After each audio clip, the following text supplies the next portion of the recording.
যত বন্দী আছে সকলকে মুক্তি দিতে হবে। আওয়ামী লীগের নেতা কর্মী যাদেরকে মিথ্যা মামলা, 14 দলের নেতা কর্মী, সাংস্কৃতিক কর্মী, সাংবাদিক, আইনজীবী, সবাইকে যাদেরকে গ্রেপ্তার করে মিথ্যা মামলা দিয়ে হয়রানি করছে তাদেরকে মুক্তি দিতে হবে। আর যাদেরকে হত্যা করেছে তারাই আসলে শহীদ। এই হত্যাকাণ্ড যারা ঘটিয়েছে তাদের বিচার করতে হবে। ইউনূসকে পদত্যাগ করতে হবে, একটা নিরপেক্ষ সরকার করে তার অধীনে নির্বাচন দিতে হবে। যদিও আমি এখনো প্রধানমন্ত্রী, তবুও আমি বলবো জনগণ নির্বাচন চায়, হ্যাঁ নির্বাচন দিতে হবে। একটা কেয়ারটেকার গভর্নমেন্ট আলাদাভাবে তৈরি করি, ইউনূসের অধীনে না।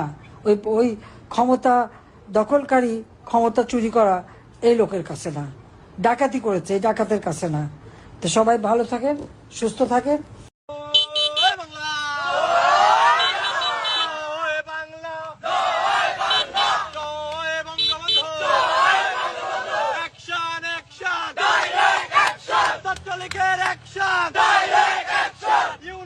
চামড়া তুলে নেব আমরা, শেখ হাসিনার ভয় নাই, রাজপথ ছাড়ি নাই।